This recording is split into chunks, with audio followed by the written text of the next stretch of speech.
Foi de boa? Foi tranquilo. Ou foi muito puxado? Foi tranquilo. Foi tranquilo, Kia? Que bom. Mais tranquilo que o trimestre passado, né? A gente tá mais acostumado, eu acho. Então, vamos se acalmando. Muito bom. Então, Ana Clara tá ali? É, no começo foi mais estressante tudo, né? Muito bem, Ana. Andrei? Oi, professora, tô aqui. Bom dia, Andrei. Arthur? Vão abrindo as câmeras.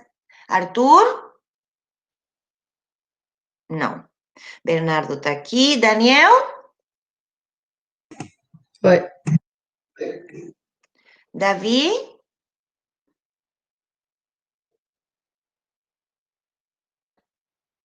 Davi? Tem muito delay, gente? Será que demora muito para chegar minha voz? Eu tinha visto o Davi entrando, mas agora não. Ele não responde, mas ele tá aparecendo. Ah, mas se não responde, tem ausente, hein? Não adianta só abrir o computador e fazer de conta que tá em aula. Davi tá aí? Não. Eduardo? Aqui. Muito bem. Evelyn? Aqui. Muito bem. Fabiola tá aqui. Grace? Aqui. Muito bem. Helena? Isso, vão abrindo as câmeras, gente. Já ligou a câmera, tá? Tá. Henrique? Não. Isabela Almeida? Aqui. Muito bem. Vão abrindo as câmeras. Só não precisam abrir quem tem justificativa com a coordenação, tá bom? Cortou o cabelo de novo, Kia? Lindo. Isabela Medeiros? Aqui, prof. João Gabriel? Aqui. Abram a câmera. João Pedro? João Pedro? Bom dia. Júlia Luísa? Muito bom. Vão abrindo a câmera, gente. Não me façam repetir. Kia tá aqui. Maquin? Maquin? Não está. Noah? Ele estava pedindo no grupo para tu aceitar ele. Mas não. Ele tá aqui, mas se não dá presença, não tem presença.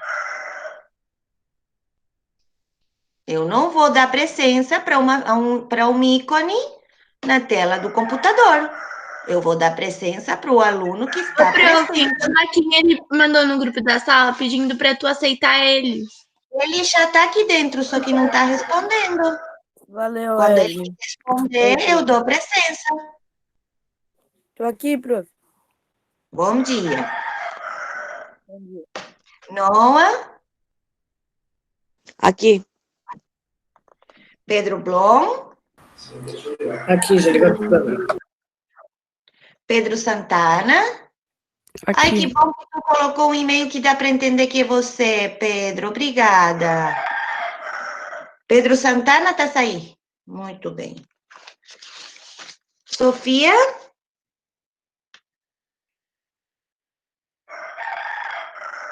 Não. Yuri? Tá, João Pedro. Ok. Muito bom. Então, somente estão de câmera aberta a Fabiola, Isabela, Florencio, a Helena e o Bernardo. O resto pode abrir. Obrigada, Evelyn. Estão todos lindos, lindos como sempre. Gente, essa semana não sei se alguém chegou a ver. Oi, Maquinho, obrigada por abrir a câmera. Tava com saudade de você. Obrigada. Vocês chegaram a ver o recado que eu mandei no Classroom? Alguém viu? Ótimo. Então, fala. Eu só vi a tarefa dessa semana. Então, a gente, na verdade, não tem uma tarefa assim, a gente vai fazer junto aqui em aula. Então, quem consiga terminar na aula, já se libera da tarefa, porque eu quis fazer um encontro de repasso dos conteúdos que a gente viu ao longo do trimestre, para dar uma refrescada, tá? Mas assim, o que a gente vai fazer? Vamos ir conversando, vocês e eu, sobre os conteúdos que a gente trabalhou. E enquanto a gente conversa e relembra, vocês vão escolher um desses assuntos, tá? O que vocês mais tenham gostado, para fazer um desenho, um trabalho aqui durante a aula, tá bom? Então, quem já sabe, eu quero fazer tal desenho sobre tal conteúdo, pode começar. Quem ainda não sabe, pode, enquanto a gente conversa, ir pensando e depois começar a fazer, tá bom? Então, eu vou ir chamando para ver o que vocês lembram desse segundo trimestre, tá bom? Quais foram os assuntos e o que vocês lembram sobre esses assuntos? Enquanto isso, quem quiser começar, pode começar, beleza? Sim? Muito bem. Alguém está afim de começar a falar antes de eu chamar vocês? O que vocês lembram do que a gente tanto conversou durante esse segundo trimestre? Como é que começamos? Perspectiva foi um dos assuntos. Muito bem. Por que a gente trabalhou com perspectiva? Oi, Henrique.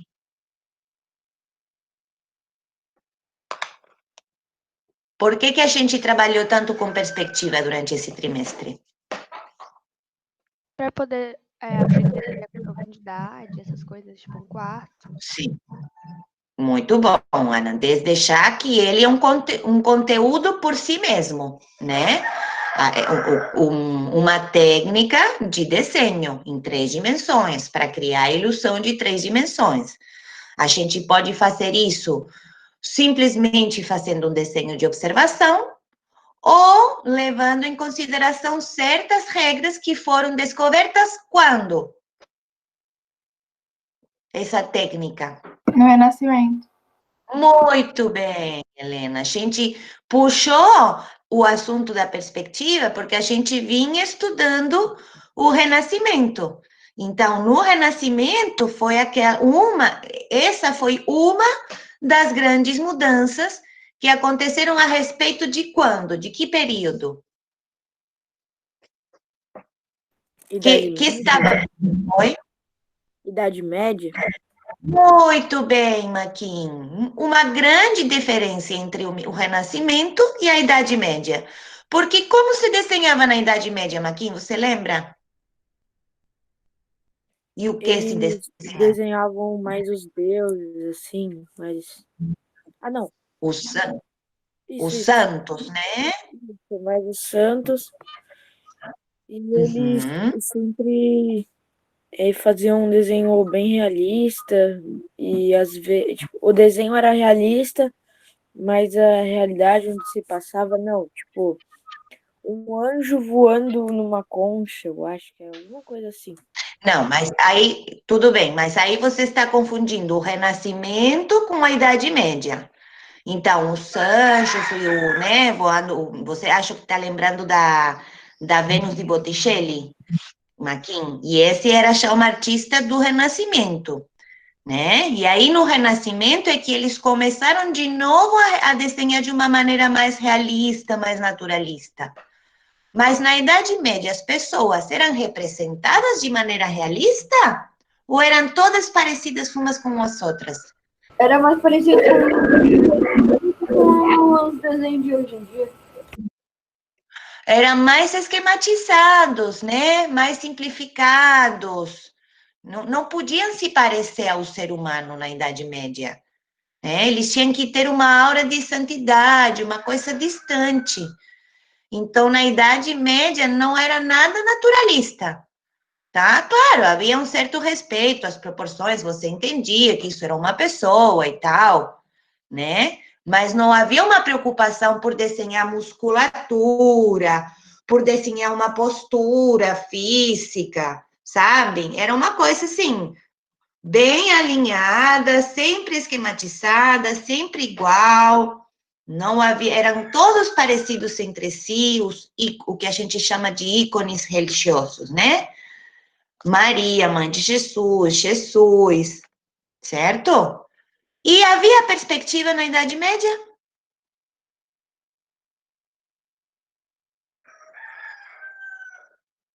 Se desenhava em perspectiva na Idade Média. E os personagens, havia espaço entre as personagens que eram desenhadas? Ou era tudo junto, apertado?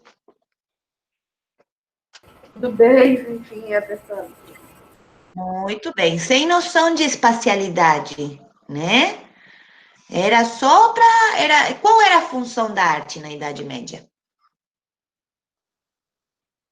Yuri, tu lembra?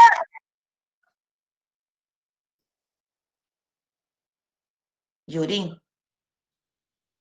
Pode escrever. Mas a gente está falando agora, Yuri, se eles estavam representando os santos, né? Qual era a intenção deles na Idade Média? A gente conversou bastante sobre isso. Qual era a função da arte? Era bem definida. A arte tinha uma função. O João Pedro, tu lembra? Pode escrever. Tudo bem, Arthur. Arthur, estamos falando da arte da Idade Média e qual era a sua função? Tu lembra?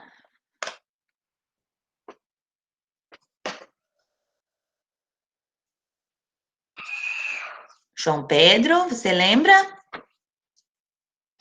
Fabiola. Eles tinham as iluminuras, eles tinham os ícones ali naqueles trípticos.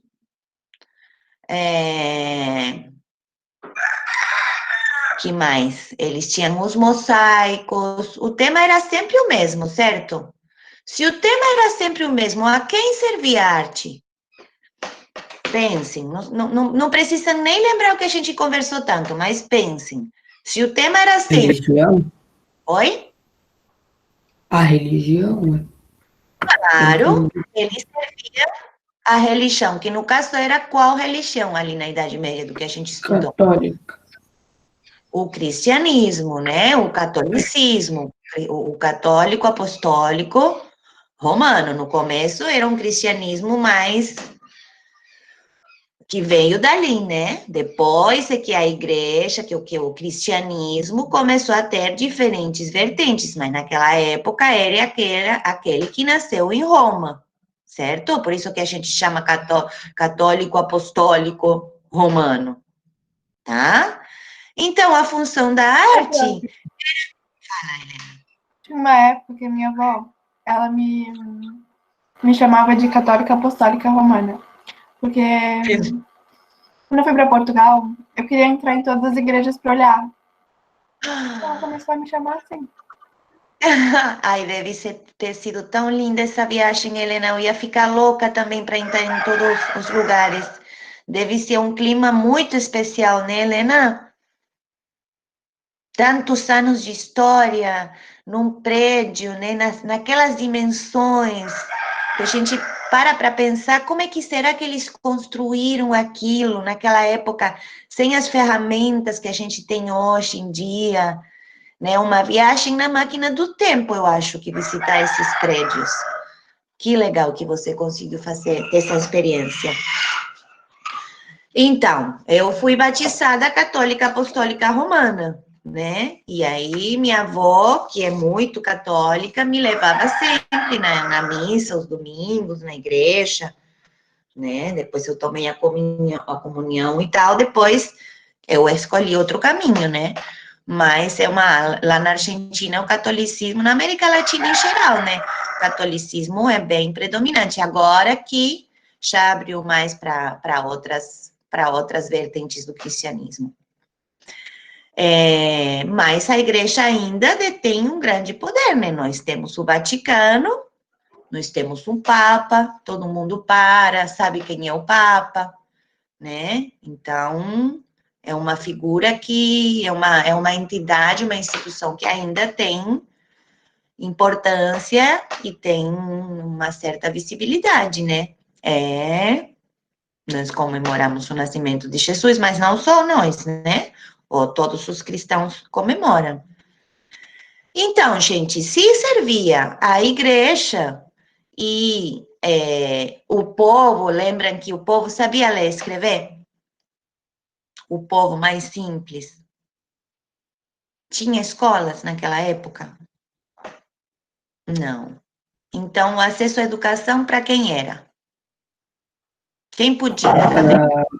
Quem pode ser ou filho, futuro, tipo, ou filho do rei, ou alguém que vai ser padre. Muito bem. Era para uma pequena elite. Homens e mulheres? Acho que não, acho que era naquela época só homem. Isso. Então, era bem raro também, bem mais difícil para as mulheres. Então, como é que eles iam ensinar os preceitos da religião?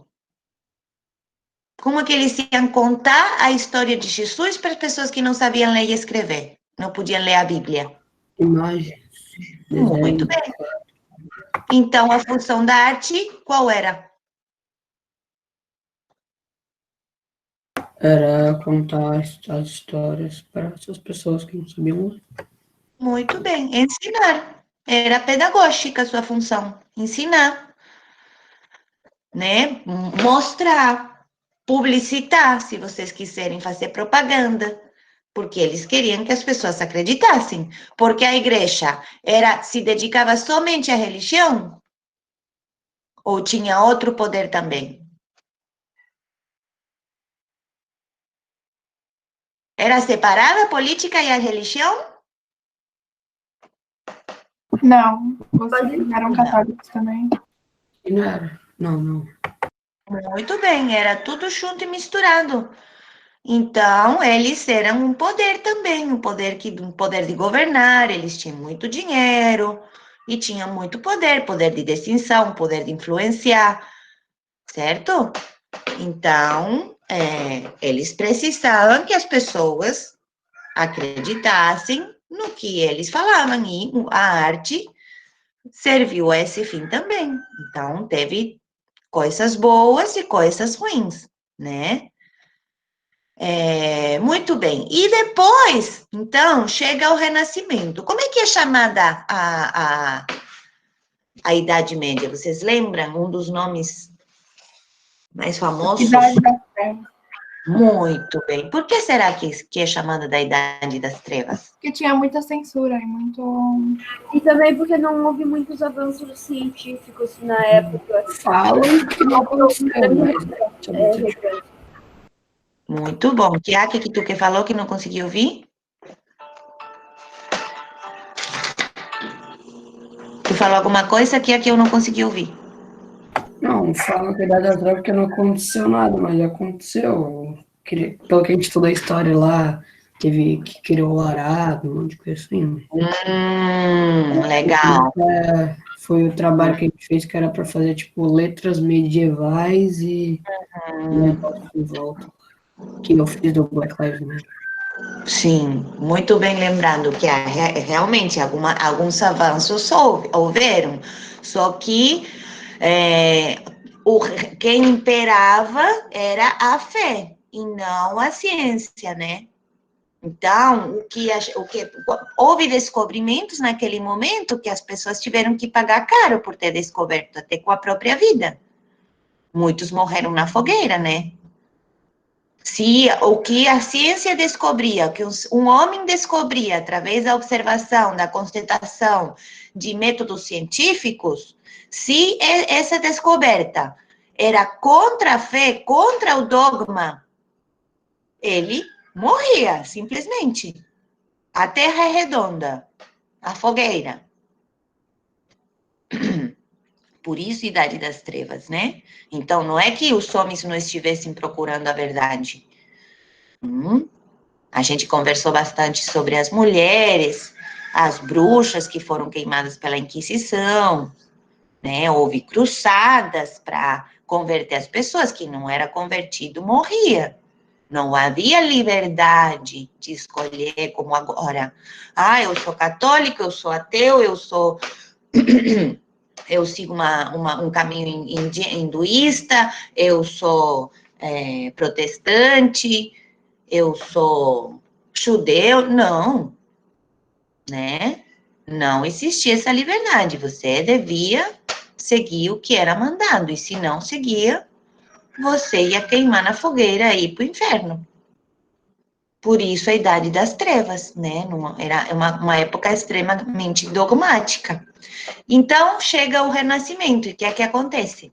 Me conte.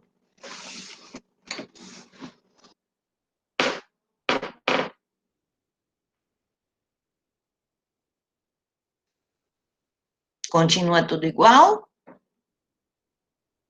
Eles começam a desenhar outros deuses. Não é mais só os santos, eles começam a desenhar os deuses gregos.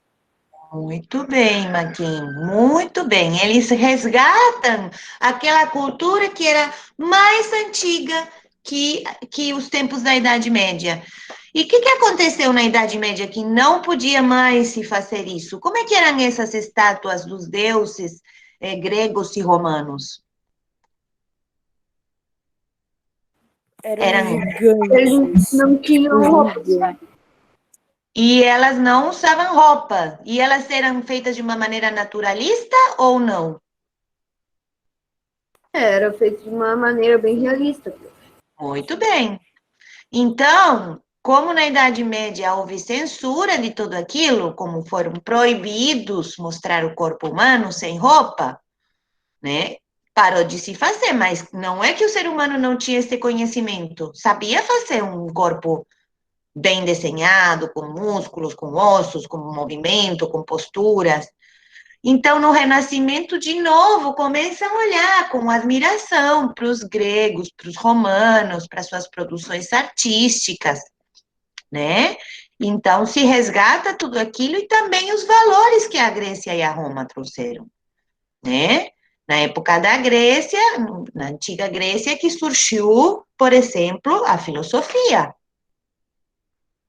Então, o ser humano se perguntando, questionando o mundo. Esse que é o começo da ciência, né? Como é que começa a ciência? Eu tenho que ter perguntas, tenho que ser curioso e tenho que questionar se é verdade ou não aquilo que me é dito.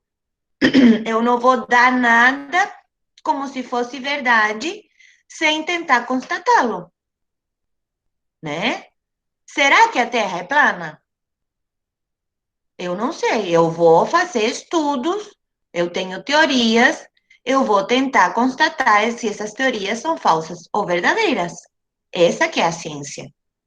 Eu vou testar, testar, testar até achar uma resposta que seja verdadeira e constatada pelos meus métodos, né? Eu tenho uma teoria e vou testar essa teoria para ver se essa teoria é verdadeira. É o contrário do dogma. O dogma você acredita sem constatação, certo?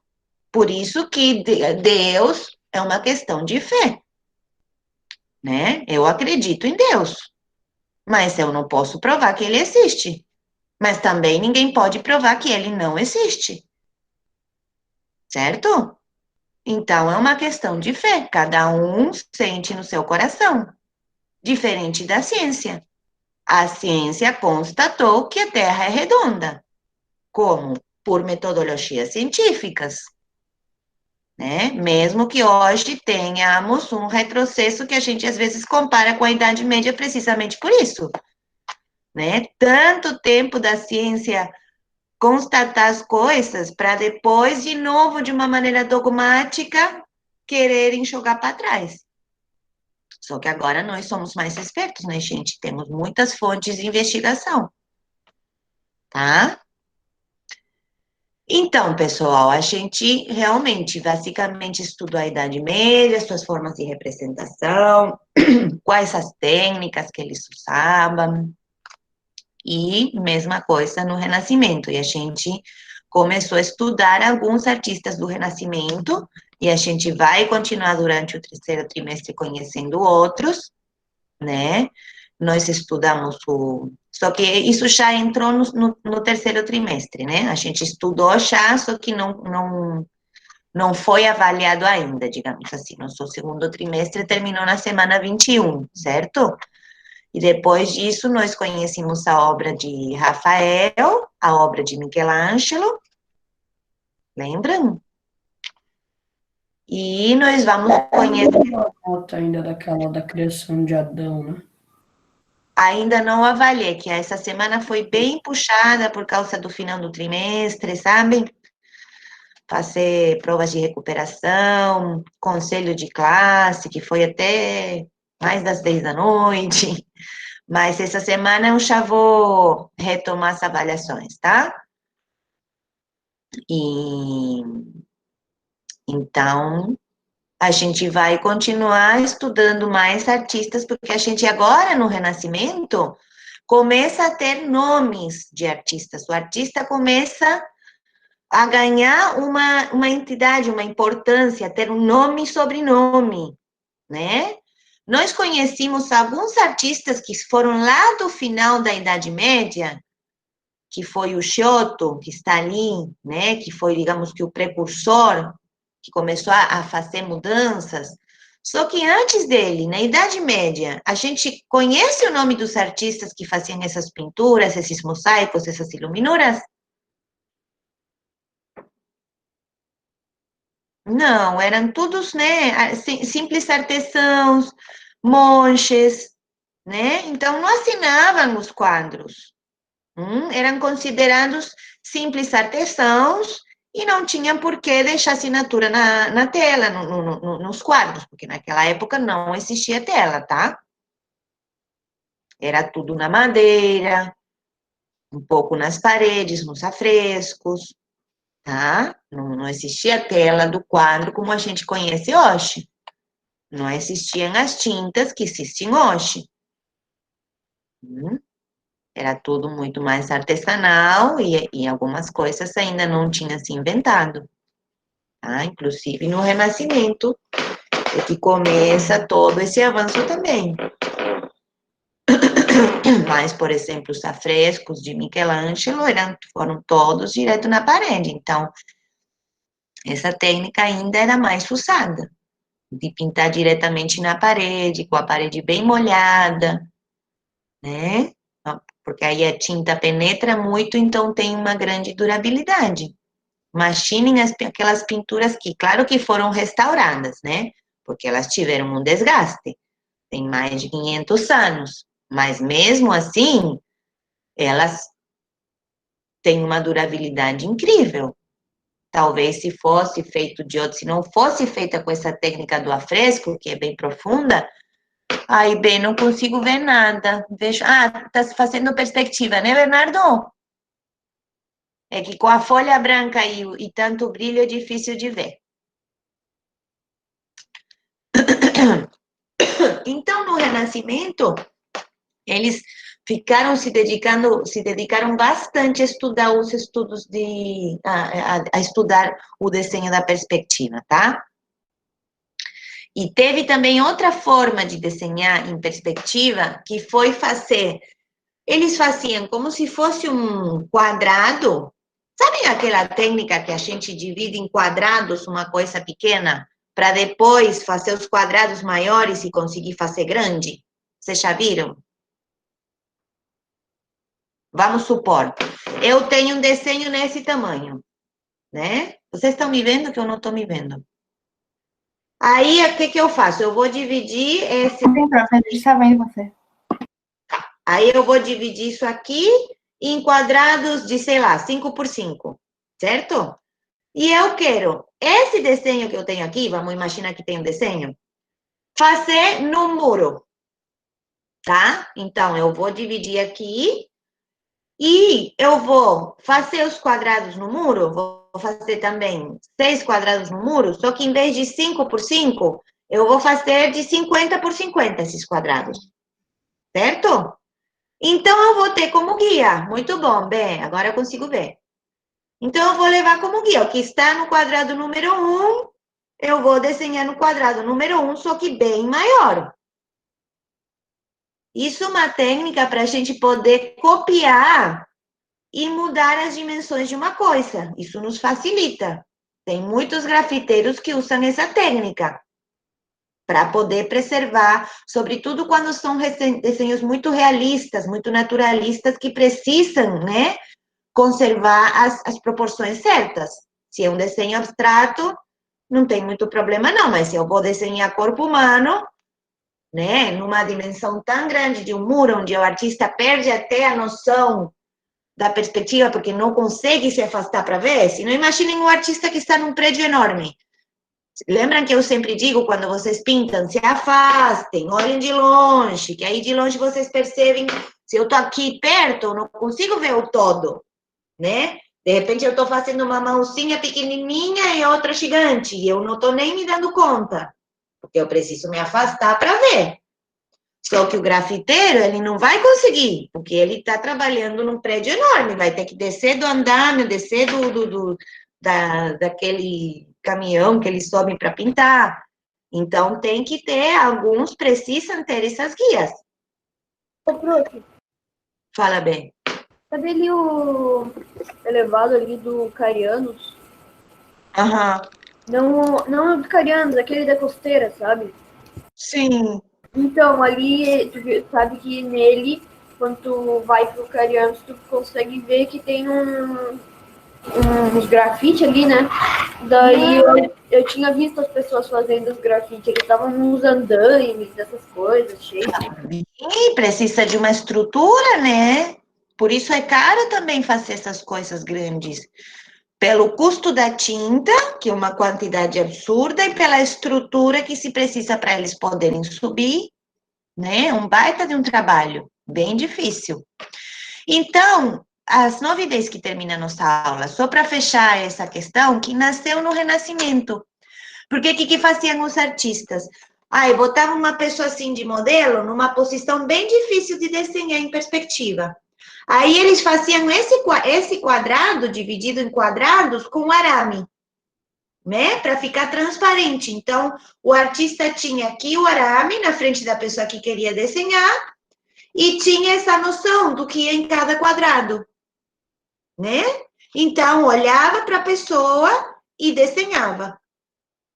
E isso ajudava a ele, né, fazer um desenho mais aproximado. Tá? E as mandalas? Oi, Maquin?